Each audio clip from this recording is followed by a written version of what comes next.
Hello and good evening, everyone. My name is Molly O'Brien with the Association of Migraine Disorders, and we really appreciate you joining us tonight as we discuss migraine in children. Migraine is the most common type of headache disorder in kids, affecting about 11% of children. Migraine is also a leading cause of disability, and it can significantly impact a child's life. So, tonight, we hope to help you get a better understanding of treatments and resources available to help kids living with migraine. This new medically reviewed resource covers migraine symptoms in children, causes and triggers, diagnosis, treatment options, and much more. And we really do encourage you to check it out. You can visit migrainedisorders.org. And in this webinar, you'll be hearing from Dr. Deanna Duggan, a pediatric nurse practitioner, and from Migraine at School, an organization devoted solely to providing migraine resources for children and their caregivers. Following the presentations this evening, we'll have a brief question and answer period. All right, so tonight's webinar is sponsored in part by Theranica. The company's flagship wearable device is called the Nerivio. Nerivio is a drug-free, FDA-cleared wearable migraine treatment device for people aged 12 and up. It uses remote electrical neuromodulation to treat and/or prevent migraine attacks. And we're going to go ahead and get started here in just a moment. Before I introduce our guest this evening, we do have a brief disclaimer, and I have to read it verbatim, so bear with me here. This webinar is intended for general informational purposes only and does not constitute professional medical advice, diagnosis, or treatment. Always seek the advice of a physician or other qualified healthcare provider with any questions you may have regarding a medical condition. The speakers do not recommend or endorse any treatment, products, procedures, or other information mentioned. Reliance on any information provided in this webinar is at your own risk. That being said, tonight I'd like to welcome our first guest, Dr. Deanna Duggan. Deanna is a pediatric nurse practitioner and headache specialist with 18 years of experience in child neurology. Dr. Duggan completed her graduate in pediatric nursing studies at Wright State University in 2002. She earned a Doctor of Nursing practice in 2019 at Texas Women's University. Dr. Duggan aims to educate children, adolescents, and their families about their neurological condition and plan comprehensive treatment options that may improve their quality of life. She strives to thoroughly address medical and behavioral factors that impact the health of her patients, and she's been recognized and rewarded for excellent clinical care at Texas Children's Hospital. Dr. Duggan is an active participant in state and national professional organizations, whereas she has served on several committees, including as the past president of the Houston area chapter of the National Association of Pediatric Nurse Practitioners. Dr. Duggan, it's all yours. Thank you, and I am grateful for the opportunity to speak and hopefully with you all tonight and hopefully answer your questions and give you some information.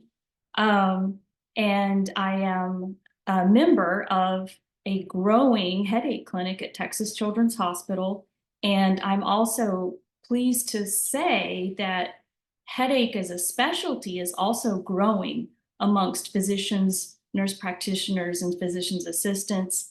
So we're all trying to work together to get the word out, to get up-to-date information and treatments disseminated amongst all kids and teenagers that struggle with headaches.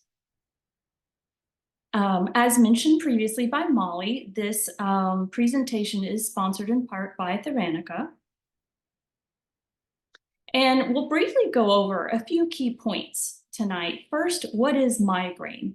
Also, factors to think about before you start a new treatment targeting migraines. Then there's different treatment options. There's what we call acute treatments. So what can you do in the event that there's a migraine attack or a headache that develops on an as-needed basis?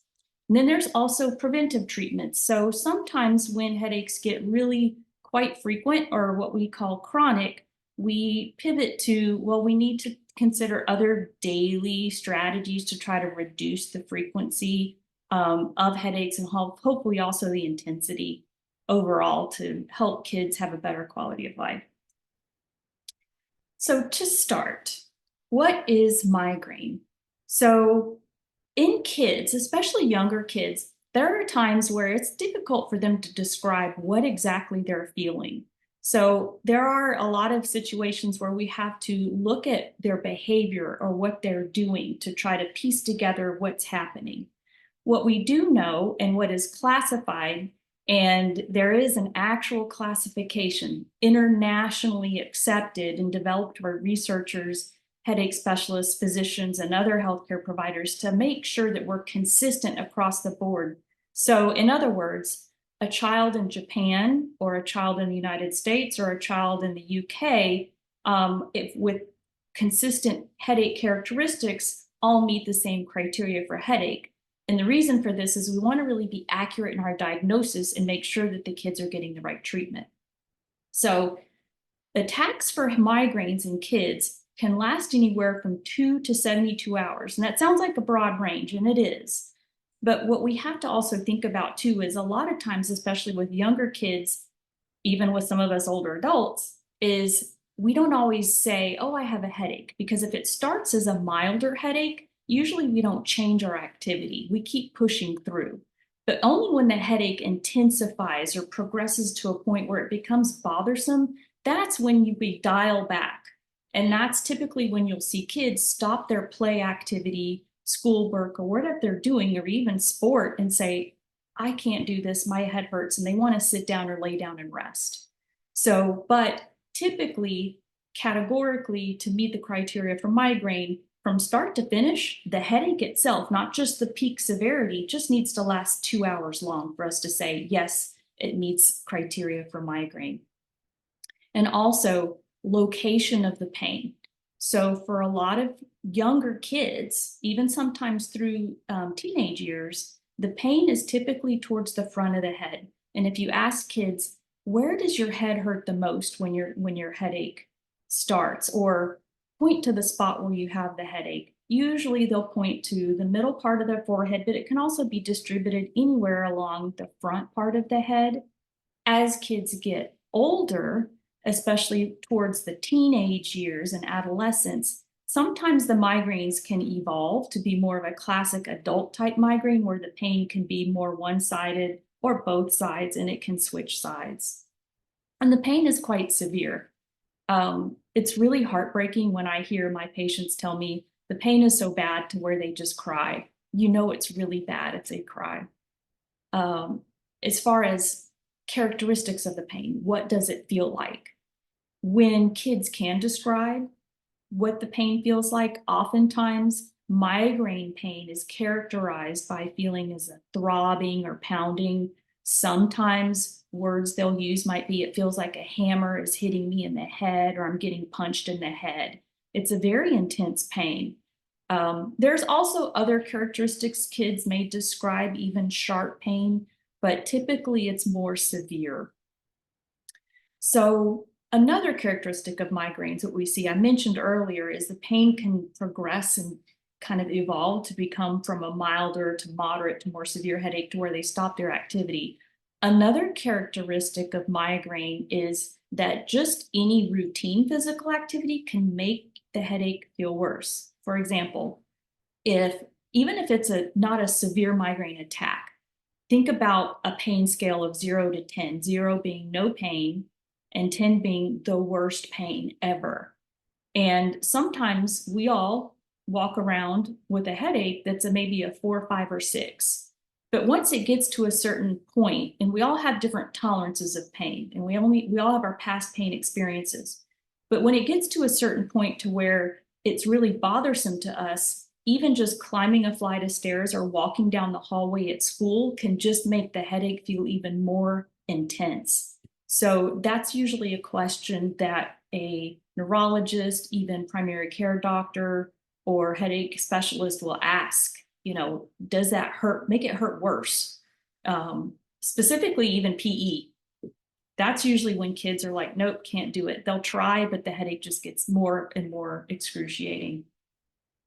So other associated symptoms that can happen with the headache, and these are the most common. First is nausea and or vomiting, and you don't have to have vomiting for it to be a migraine. It can be nausea. And some kids really have a hard time when you tell them nausea, and it is a medical term. They don't know what that is. What you sometimes might see is they have a decreased appetite and they really don't want to eat. It's really not until they get to an old enough age to understand what nausea is. Like, do you feel that feeling like you want to throw up, but you're not throwing up? So unfortunately, that is one of the most common associated symptoms that kids and adults alike experience with a migraine attack. With nausea alone, together with the location of the pain, how the pain feels and how severe it is, right there, that meets criteria for migraine. So without nausea, other associated characteristics will include sensitivity to light and noise. This is when you see the kids not just stop what they're doing, but they lay down and rest, and they seem to prefer going to a dark, quiet room. Sometimes they'll pull the covers over their head, or they'll get a little bit irritable at siblings or any other family members that are being loud. They'll say, shh, leave me alone. I need quiet. I need dark. And so that alludes to us that they've got the light and sound sensitivity that are also known to be characteristics of migraine. It is more rare. Only 1 out of 4 individuals that experience migraines will have an aura, spelled A-U-R-A. And the most common aura is a visual change that can happen either before the headache starts or during the headache itself. Some kids that experience that can feel frightened because they don't know what it is, but we always encourage them to just explain what it is and tell your parents, and they can tell us, and we can try to help you feel reassured that we know exactly what headache type this is. Most importantly, as kids grow, their bodies change, so do their brains. Hormone changes. All of these factors combined make the headaches almost a moving target, so to speak. So we expect their migraines to change in these characteristics as they grow and as they become older. So the type of migraine a 6-year-old may have as they get to where they're 9, 10, 11, 12, especially approaching puberty, it can really change a lot. So that's why it's important. And we recommend following up with the providers to keep track of what's going on with their headaches. So as far as, okay, where do we go from here? If we feel confident and you've got confirmation and the assigned diagnosis of migraine from a healthcare provider for your child, where do we go from here? Do we want to think about including medications, which is pharmacological or non-pharmacological options? And typically, we recommend considering both. And also, we want to individualize. Every child is different. Every situation is different as far as their surroundings, their environment, lifestyle habits, activity level. So every child deserves to have a treatment plan recommended based on what's going on in their life and what may be more helpful for them. The goal is, at least what I recommend with my patients, is what we really want to strive for is seeing kids and teenagers experience the least amount of headaches with the least amount of medication and have them feel as healthy as possible. Now, with that being said, there are some adolescents and kids who have other health problems to where the medicine really helps them with their quality of life. It helps them attend school. So medications aren't necessarily bad. It's just that sometimes we think about what would be the best thing for their overall health and trying to reduce side effects and any kind of long-term issues that we may not be aware of. So from there, we say, what options do we have available to us? And what's research tell us that is effective and safe for children and adolescents? There's research that's done by pharmaceutical companies for them to get FDA approval for treatment in children. And unfortunately, in general, as far as medications that have FDA approval for use in kids, they're very few and far between. And that's for a lot of other ethical reasons. But going forward, there is a push for more pharmaceutical companies to try to pursue getting more information so that we can be sure that what we're prescribing for our kids is safe and effective. So sometimes we use medications that aren't FDA approved for use for kids because they tried what's FDA approved and it hasn't been helpful for them. And we, by golly, need to do something because they're in pain. So we refer to those treatments as off-label, meaning it's medications that are considered most likely standard of care and they're used widely, usually worldwide, by pediatric neurologists and pediatricians to manage their migraines, but just may not be FDA approved. So there's also, as far as treatments that are not FDA approved, if they're not drug, they can be FDA authorized, as we'll mention with some of the devices later on. So, and we'll also mention and describe and let you know which medications, devices, and other treatments, what age that they have either approval or authorization for. So other factors to consider also is what treatment is going to give us the quickest results, what treatments may be more long-term. It may take several weeks before we can really notice a difference or a benefit. What are the side effects? Are there any interactions with other treatments? Also, cost. That's huge, especially as we consider off-label treatments. Most insurance or pharmacy benefit companies will refuse or ask us to make appeals for treatments that are not FDA approved, unfortunately. But then also, what's best for the child and where they're at? What's easiest for them to take? Whether they're at school, at summer camp, after school, visiting other families, friends. So we'll take those into consideration as well. So going on to acute treatments. This is really the first crucial point.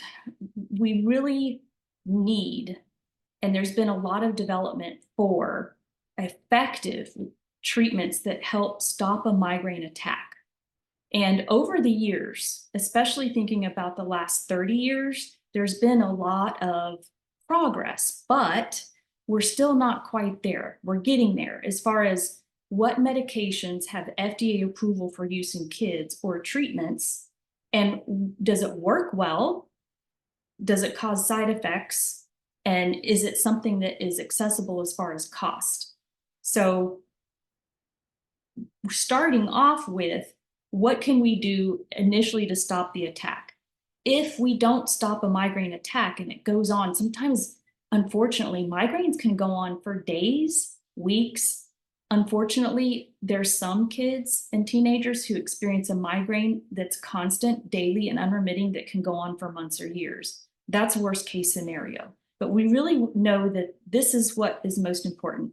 If we can find something that works well to stop the migraine soon after it begins, then we have a better chance of keeping them under control.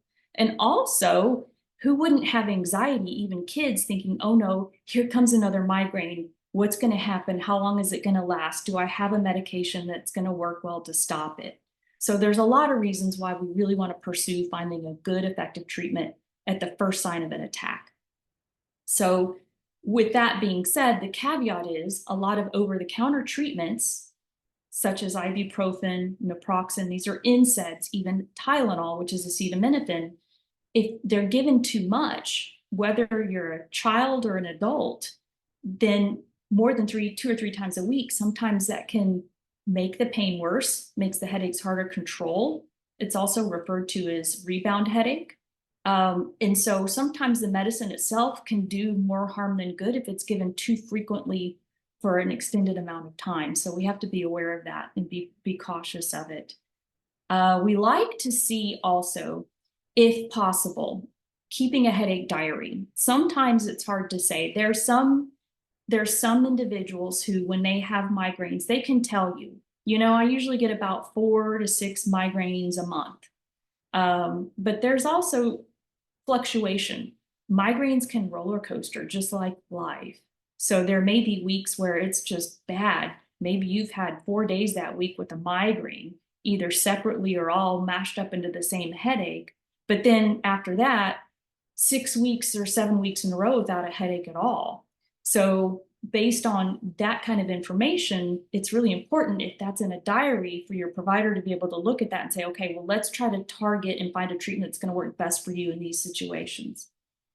In addition to acute treatments to stop the migraine itself, there's also, it's commonly prescribed anti-migraine medications. So anti-nausea medicines. Because nausea is such a big component of migraine, the nausea itself can be just really uncomfortable and bothersome, especially thinking about kids at school.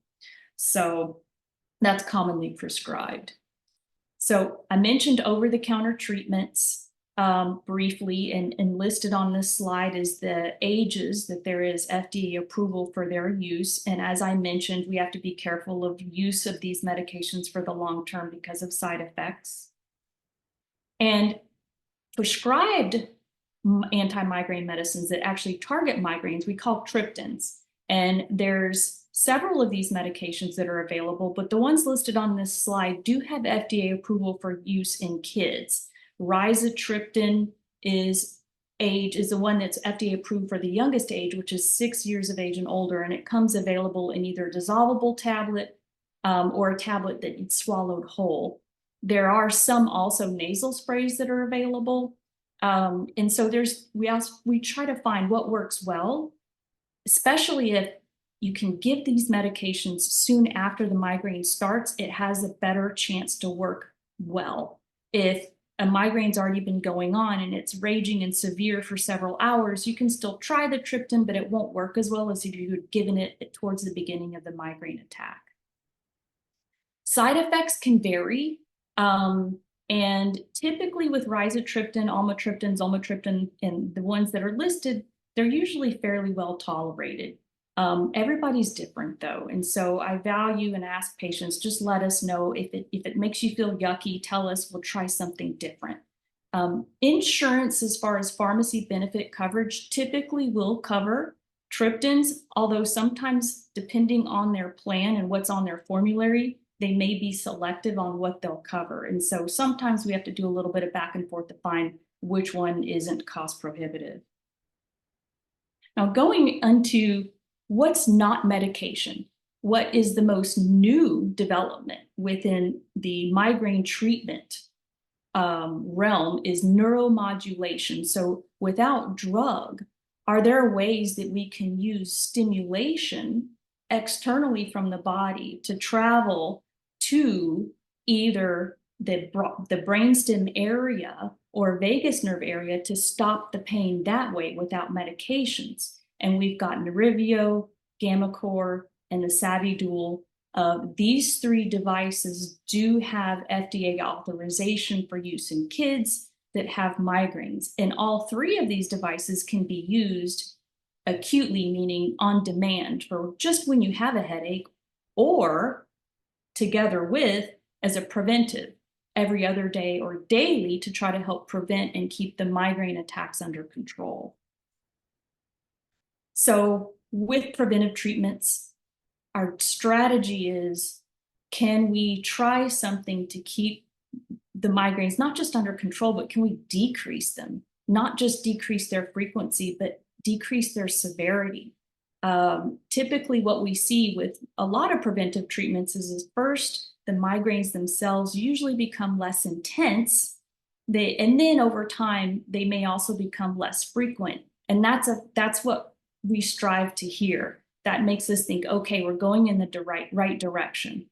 Unfortunately, for most preventive treatments, there's really not a slam dunk guarantee of eliminating migraines altogether. Migraines are a chronic disorder. Once the brain has its first migraine attack, there's a pain memory that's there that can always come back, even years later, unfortunately. We don't have a way to rewind and erase the pain experience. So thinking of what our strategy is more to keep them under control as much as possible to help improve the kids' lives. But typically preventive treatments need to be tried anywhere from 8 to 12 weeks to really give it a fair chance to see if it's helpful or not. So sometimes there's success and you'll see results a lot sooner, but typically we say, you know, we really need to give it at least a couple of months to give it a good assessment. On top of treatments, we need to think about, apart from medications and neuromodulation, what's really important is also lifestyle habits, making sure kids have enough sleep. This time of year is really challenging with the end of the school year. For adolescents, they have final exams. An inadequate sleep or an irregular sleep pattern is it's a well-known migraine trigger. And we can't help headaches get better if their kids aren't getting enough sleep. So that's really a crucial component to try to address. Also, looking at balanced diet and hydration. There are a lot of foods that are known to be common triggers, but again, everybody's body is different. What's more important is trying to make sure that they've got a balanced fruits and vegetables, lots of water, regular exercise as tolerated, doesn't have to be strenuous, and also stress management. And in my experience, stress combined with not enough sleep are the two most powerful triggers out there. It creates the perfect storm. And it's usually not just one trigger. And there's been research done on this. It's not just one trigger. It's when you have 2 or 3 triggers combined, it simultaneously is when the migraines really flare up. So the benefit of these lifestyle changes is you're taking best holistic steps to try to help improve your child's overall health, but also reduce their migraines. Another important feature, briefly, I'll touch on cognitive behavioral therapy. So pain in our brain, especially thinking about our nervous system, it's a very complex system that's not even now clearly 100% understood. The more I think we learn about the nervous system, our brain especially, the more I think we don't know. And the complexity of a pain experience can really hinge on a lot of things. Any kind of past traumatic experiences, medical trauma, like any kind of pain, a fracture in a bone, or any kind of experience that's very stressful, research shows can kind of fuel the fire, so to speak, if you have a chronic pain disorder. So medication alone, sometimes in situations where migraines and other headache disorders are really, really intense, may not work as well when you combine cognitive behavioral therapy, which use ways to try to reprogram or retrain the way our brain thinks and responds to triggers. Combined is when we usually see the best results. So cognitive behavioral therapy is often recommended by a lot of headache clinics and programs to where we use psychologists. And this doesn't imply that the migraines are psychological. They're not. Migraines are truly, we know there's neurotransmitters involved. It's a neurological issue, but we know that there's different emotional triggers that can exacerbate a headache. So we really want to get good control of both. The best thing about cognitive behavioral therapy is it's not drug and it can benefit you once you learn how to implement this and practice this in life. Like, for example, even with mindfulness techniques, it can benefit you all through adulthood. And it helps kids learn better coping skills when they're facing stressors throughout life.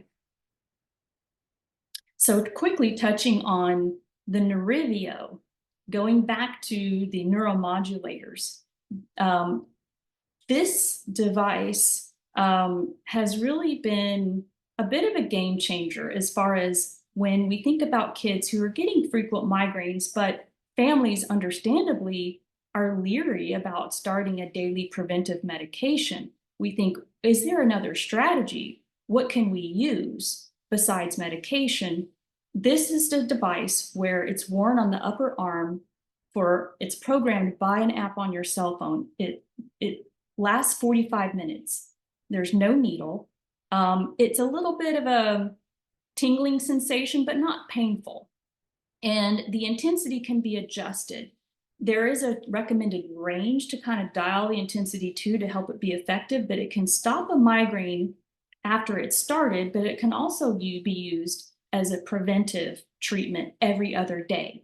The research is really promising, and it's shown thus far to be just as helpful as a lot of migraine targeted medications that are FDA approved for use for kids. So the only contraindications for this device are kids that have an implanted device or uncontrolled epilepsy. And we've developed notes for school that say, specifically for the nurse, for teachers, for the school staff to understand that this patient has been diagnosed with a migraine disorder and they've been prescribed this device to help stop their migraine attacks so that hopefully their migraines stop and they can stay at school. And it explains how it's used so that way there's hopefully less interruptions and no less concerns, and it kind of clears up any concerns that some of the teachers and school nurses may have. So I say we as providers, a lot of us headache specialists have been behind the movement to try to get these neuromodulating devices covered by insurance. Sometimes insurance will cover them, sometimes they won't. And I think mostly because any newer treatments, sometimes it takes a while for them to gain momentum, and we're trying to spread the knowledge that, look, we've got other options besides medications. If insurance will cover the medications, why won't they cover the devices? So we've got a grass movement kind of going, so to speak, with trying to get this device and other devices approved by insurance.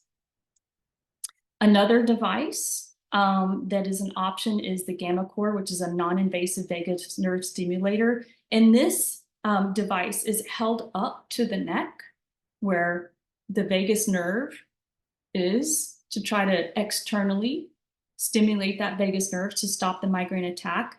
This device is also used both as what we call acute treatment and prevention. And it's only 2 minutes. The only side effects are, and I've actually tried this, I've demoed it myself, is there is a slight, it's not painful, but a slight muscle kind of pulling sensation you feel right around your face and your neck. And as soon as the treatment stops, it subsides. But we always want to tell kids about that beforehand so that they're not surprised. So the cost is a little bit more than, quite a bit more actually, than the Nerivio. But for some families and for some patients, it's been very, very helpful. Again, we're working with trying to get insurance to cover these. The gammaCore does not require a smartphone to use the device. And the Savvy Dual, the last but not least, this is a transmagnetic nerve stimulator. So it works with a single pulse treatment. Historically, a similar type of mechanism was created for use for other different neurological disorders. And they found out, you know what? This is probably about 15 years ago. Maybe this will work for migraine. And they've since developed this transcranial magnetic stimulation to be in a smaller device. Initially, it was these larger machines where they had to be installed in a doctor's office where you had to make an appointment to kind of go sit in this chair. So the benefit of this device is it is handheld, and it's held behind the head for also about just a few seconds. There's a couple of pulses. You push a button, there's a pulse, and then you wait 15 minutes, you can repeat. And this is also used either acutely at the beginning of a migraine attack or preventive. So, and this is, again, with all these devices as mentioned, they do have FDA authorization for use in kids 12 years of age and older. This device is the most costly as far as it's a rental. You don't own the device, but you have unlimited treatments on the device for every month that it is rented. So again, doesn't require a smartphone to use the device, but there is there's a cable that you use to plug in to charge it up so that it doesn't lose power. Finally, talking about kind of going back to medications. The one FDA approved medication that's used to treat chronic migraines in kids, it's actually the only chronic migraine treatment as far as a medication that's approved for kids and its teenagers, really adolescents 12 years and older, is topiramate. It was initially developed as a drug to help control seizures, but they found out that how it works is also helpful for chronic migraine treatment. So at very low doses, it's used to manage chronic migraine. There's common side effects with topiramate. First off, the most common side effect that I've heard patients explain to me is decreased appetite. Also, sometimes weight loss, forgetfulness. There's also sometimes tingling sensations that kids, adults too, may feel to their fingers and toes. It's not a harmful side effect. It can be kind of annoying, but again, we like to let kids know ahead of time so that they're not surprised about it. If it gets bothersome enough, there's times that we will say, well, it's just a side effect that's not going to be tolerated and will come off the medicine. It is contraindicated during pregnancy, so it has to be used in caution with females of childbearing age. But it can be very helpful. There are some that really have a significant reduction in their frequency and severity of their migraines while they're taking it, and it can be helpful for them to stay in school, still participate in any extracurricular activities. The cost, it's typically covered by most insurance. However, the caveat is there's extended release and immediate release. Extended release, usually the side effects are a lot less noticeable, and you only have to take it once a day. Whereas if insurance won't cover extended release, the immediate release is dosed twice a day, and that's usually when we'll notice the side effects a lot more. Pericranial nerve blocks, these can be helpful for kids that have not just migraines, but other headache types too that may kind of be intertwined into those. They can work immediately. However, there's a bit of procedural anxiety, which is understood. It's needles, and we're giving anesthetic, which is like a lidocaine or a longer acting lidocaine under the skin. And it's not a pleasant sensation when the medication goes under the skin, similar to if you go to the dentist and they numb your mouth. Now, about 10 minutes after, sometimes the pain is gone and they don't feel the pain, but it's temporary. It will wear off. But it can really be helpful to help stop a migraine, specifically a migraine that's been going on for several days and other medications haven't worked. And sometimes these can be used as acute or preventive options. Most headache specialists are skilled and trained to administer these nerve blocks, and they're relatively inexpensive. Typically, insurance will cover these also, and they're pretty quick. It's fast. It doesn't take long to do them, but probably, especially thinking about children and adolescents, the number one barrier is the fear of needles, and that's understood. So with regard to other daily preventive treatments, these are considered off-label, meaning they don't have FDA approval for use in children. However, they're considered standard of care because for years, before we had really any other specific migraine targeted treatments, this was all we had. And so there's various different types of drugs maybe developed for other neurologic purposes that are now also used to try to help manage migraines. On the bottom, onabotulinum toxin A is Botox. That can be very beneficial. Usually that's reserved for migraines that haven't responded well to medications. Also, or any neuromodulating device.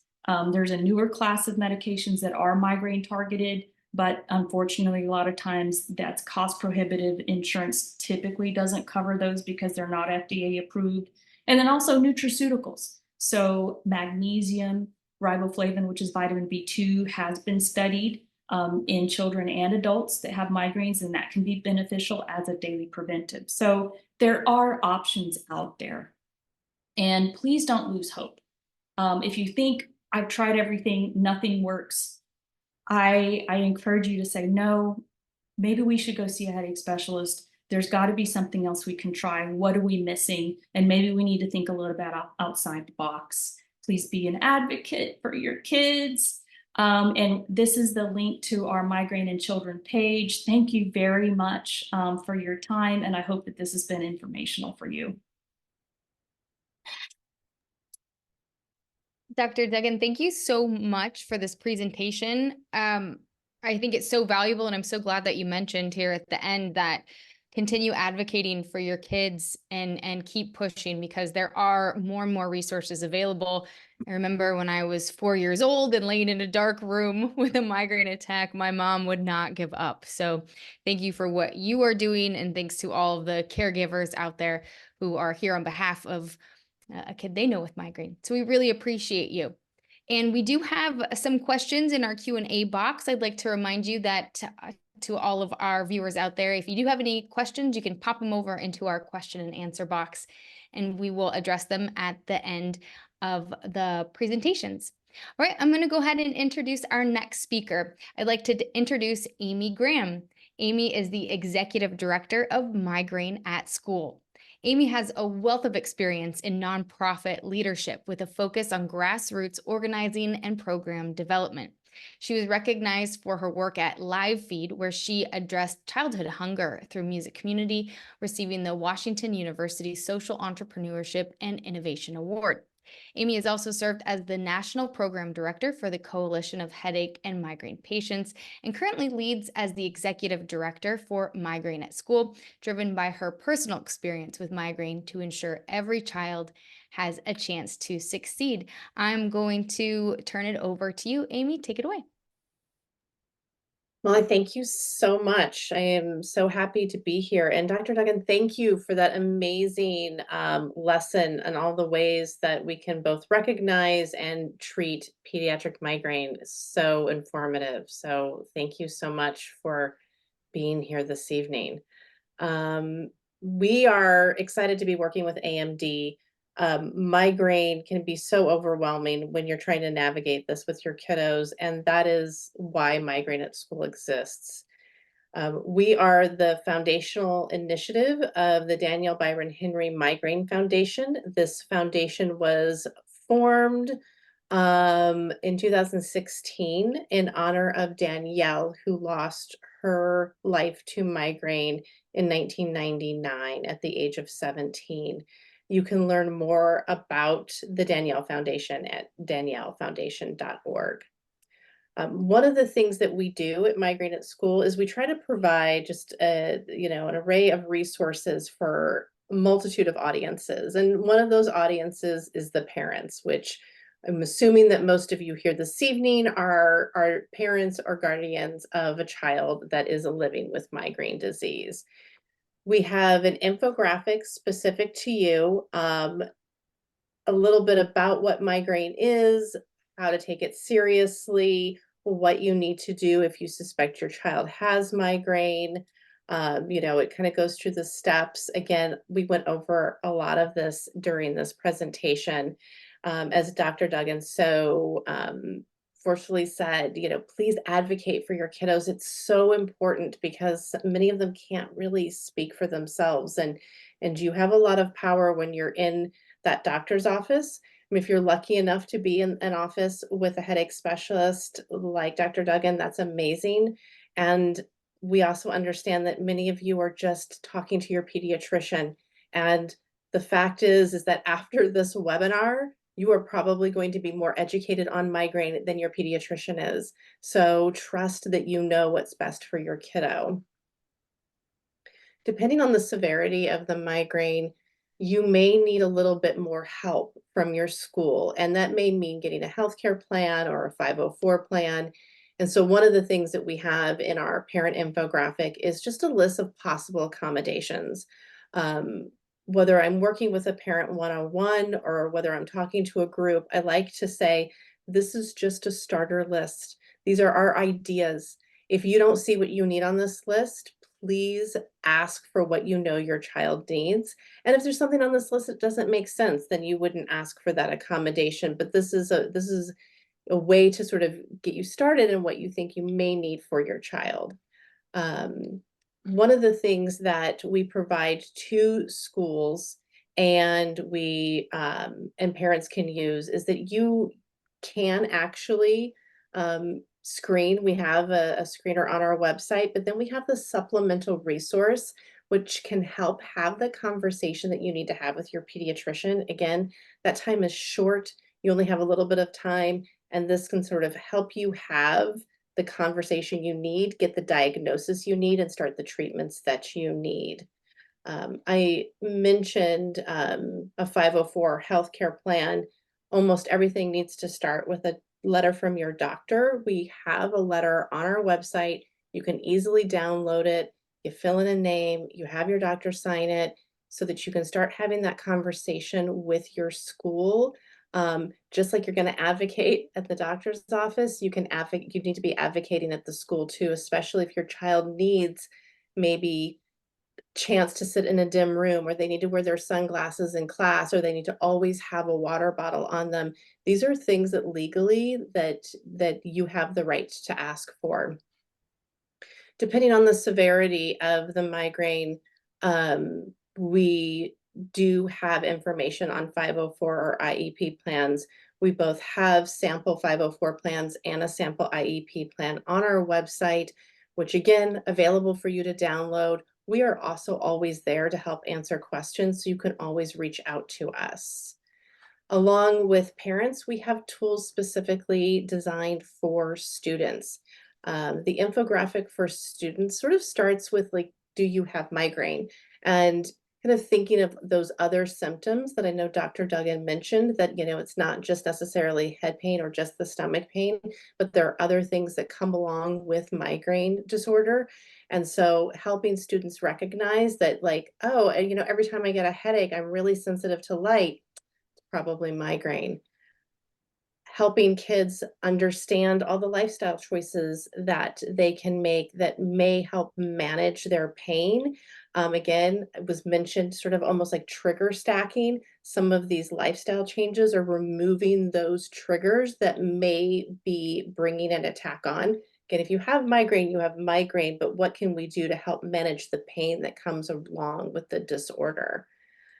And then we also love to encourage kids to advocate for themselves, even though, we want you to advocate for them, but we want children to speak up. Their pain is real and their voice should be heard.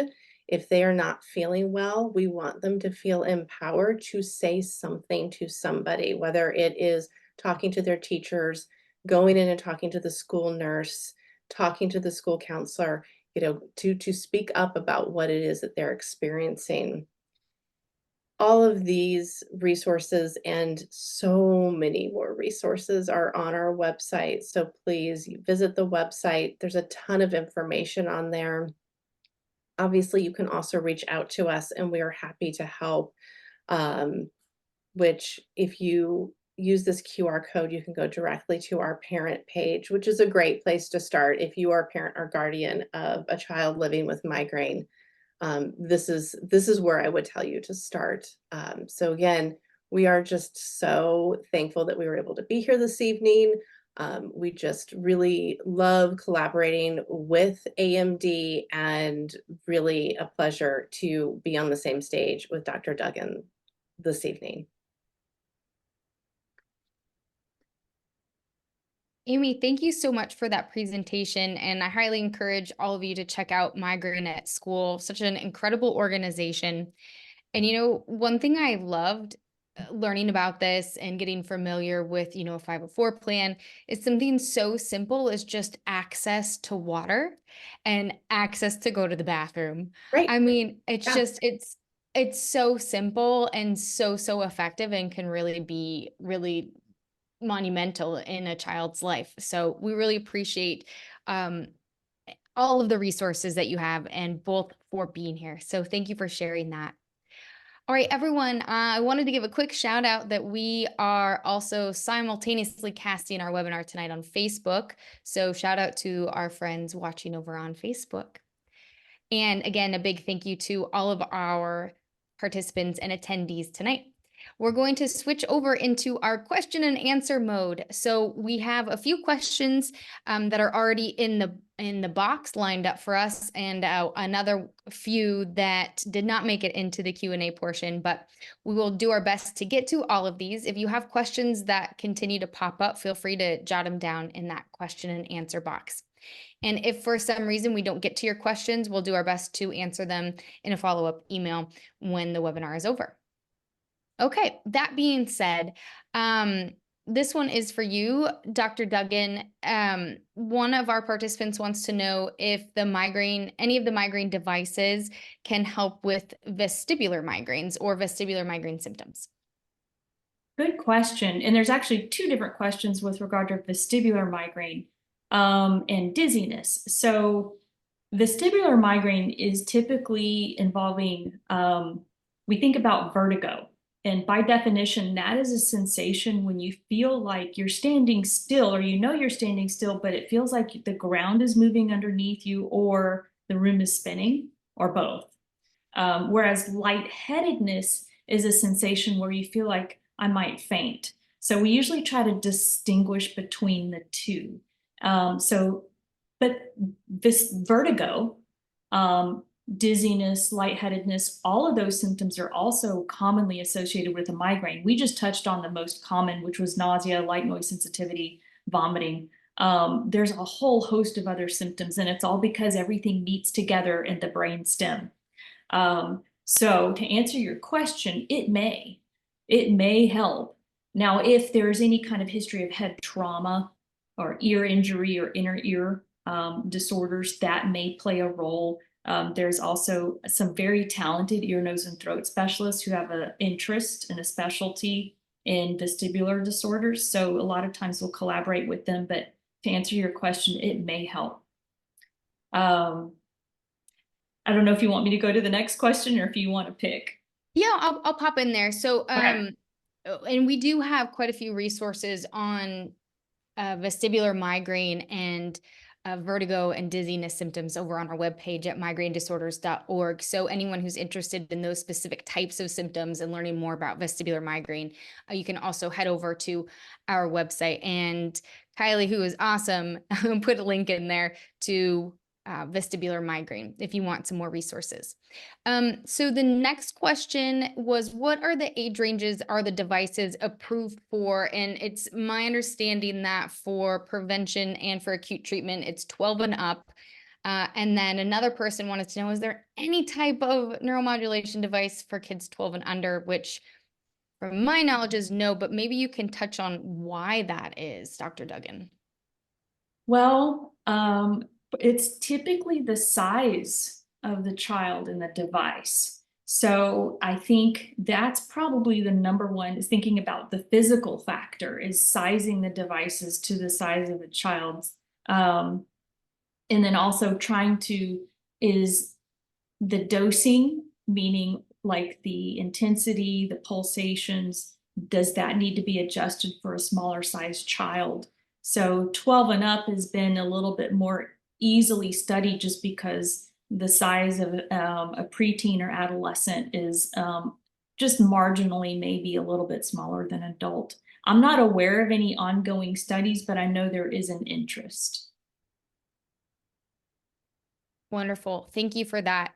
And we have another question that asks to compare two of the devices, the Cephaly and the Nerivio. From my knowledge, there's no head-to-head studies, but maybe you can talk a little bit about benefits of either one, because they do treat differently, and also some might have better benefits than others, just depending on who uses it.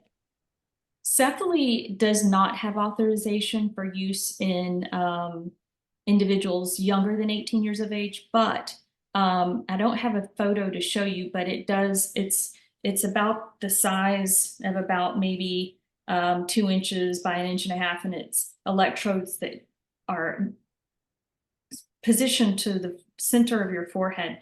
The Cephaly is a little bit more similar to a TENS unit, if you're familiar with that, where it's a little bit more of a local, where you feel a tingling sensation that can distract, so to speak, some of the pain from the brainstem. So it's a different type of pain modulation. There are, again, some individuals who really feel the Cephaly device works well and they can feel instant improvement in their headache, and the risks are low. So there are certainly times that even off label that I've had patients that are younger than 18 that have tried it. So it's kind of one of those things where sometimes it's a little bit of trial and error to try to figure out what works best for you. That's very helpful. Thank you. One person, this is pretty an interesting question because I think going along the lines of some of these devices stimulate the vagus nerve. So one person wanted to know if vagal toning could also help. So trying to activate and stimulate the vagus nerve system by doing things. Some of the things I looked up were like exercise. This person suggested singing, humming, gargling, and there could be, even just exercise. Could those things also help in treating migraine? Potentially, I'm not aware of studies. However, what's interesting is those same exercises or practices, singing and humming, they're also really good mindfulness techniques. So whenever we're dealing with chronic pain or a flare-up of pain, it's a way to almost distract or cope. So I'm all for it. If it helps, great, go for it. And the risks are low. Why not?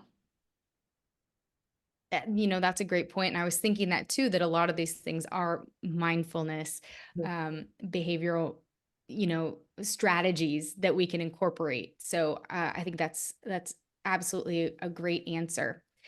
I want to pop over to a question, kind of changing gears. This person said they were referred to a pediatric neurologist, and they are wondering if all neurologists are able to provide migraine care, or should parents and caregivers of kids with migraine look for a specific specialist that focuses pediatric neurologists with a headache specialist. I think I spit that out right.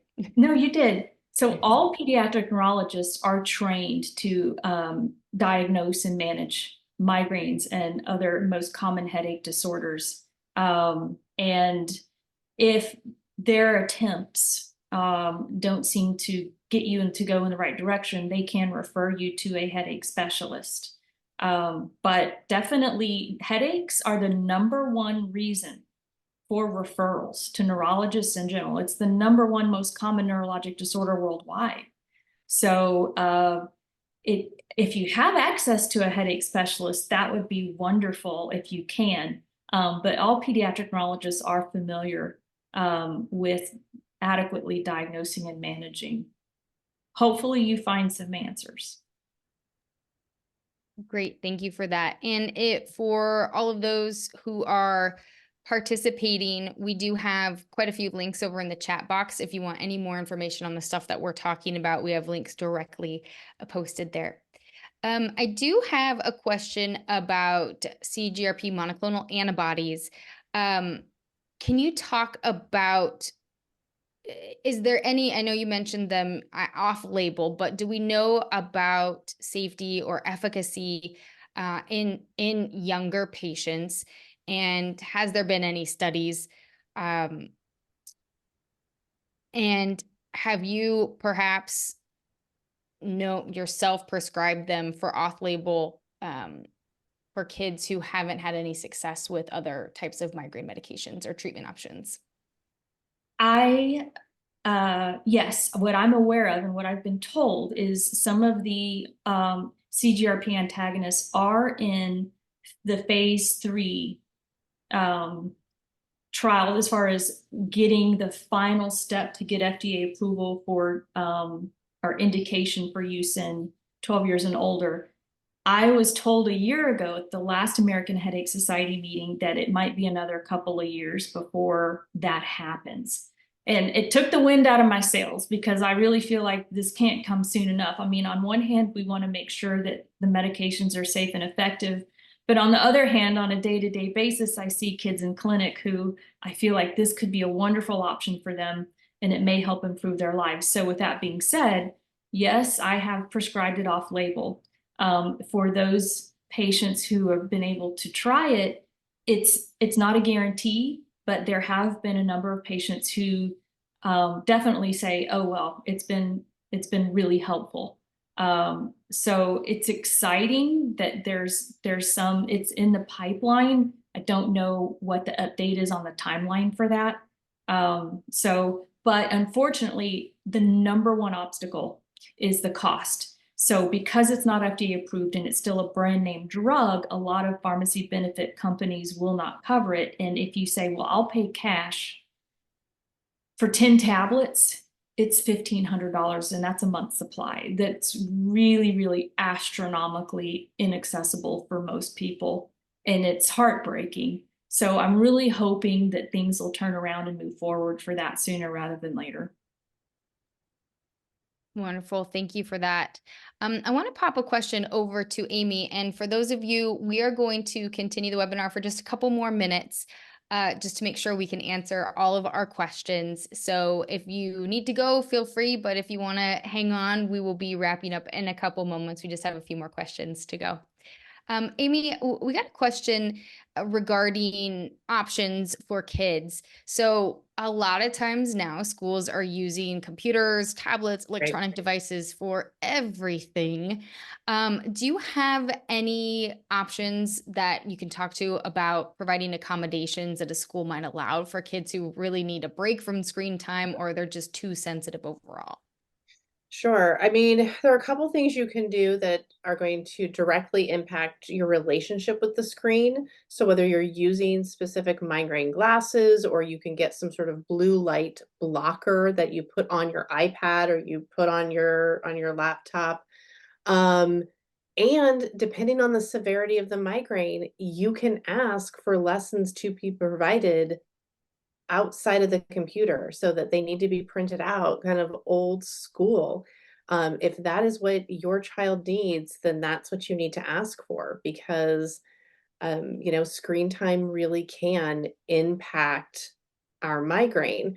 The really hard thing is then to maybe even limit some of the screen time on other screens that are not then school related, wh which is tough because then we're sort of, then you're having that sort of relationship with the mindfulness piece, because maybe, sitting down and playing a video game is something that, makes them happy and is, you know, good for their mindfulness, and but that may not be good for the migraine. So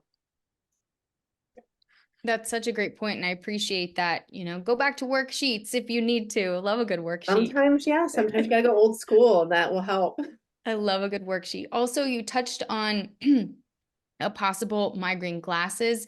Mhm. So they're FL41 glasses. There's a whole host of those, but also there are some apps that you can use for your computer as well as your phone, tablet that help.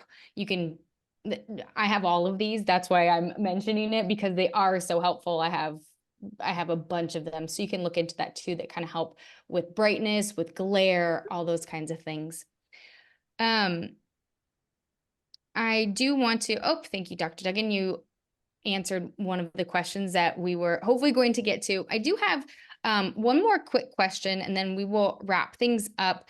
I'm curious and about when it could be appropriate for a child with migraine to take an over-the-counter drug versus when they need a prescription drug. Do you have any guidance for parents? Because we do have to be careful about the use of some of these drugs, especially overuse. Do you have any advice that you give to caregivers? That's a good question. And for most children and adolescents, we think about how severe is the migraine and how long has it been since the onset. A lot of times, we, and I'm the same way, we try to we're in denial. Oh, I don't have a headache. It's like we think we can will it away and we're going to tough it out. And it's a personality characteristic, we persevere, and it's actually a desired characteristic sometimes that we don't want to just pop a pill every time we feel pain. However, we have to think about, well, if it's already this bad, if it's already a 7, 8, 9, or a 10, then it's unlikely that it's just going to go away poof in the next 5 to 10 minutes. That's when we kind of have to give ourselves a reality check and say, this is probably going to persist for another couple of hours. I'm not going to be able to do the things I need to do or that I want to do. And maybe this is a good time to try to take that prescription, for example, triptan, or use the neuromodulation device. A lot of times what will happen initially is they'll say, let me try the over-the-counter medication first and see if it goes away, and give it 20 to 30 minutes. And if it doesn't, then I'll go on to the prescription medication or the device. But you don't have to wait. You can also, sometimes we know our headaches and we go, oh, right away, oh, I have an aura. It's going to be a doozy. Then don't wait. Go ahead and try to nip it in the bud, treat it sooner rather than later. And so hopefully you're not chasing it for several hours or days. I hope that helps. I think that's a great answer, and good to know going into adulthood too. If the child who has migraine continues to have migraine as an adult, it's good to know that information now, because you're right. You're thinking, okay, well, I only have 8 of these a month. Do I really want to risk taking it? It's a struggle. So learning good practices now is super helpful. I think I'm going to squeeze one more in here because we do have one last question, and then we will wrap things up. And I really appreciate everyone's time. I know we've gone a little bit long.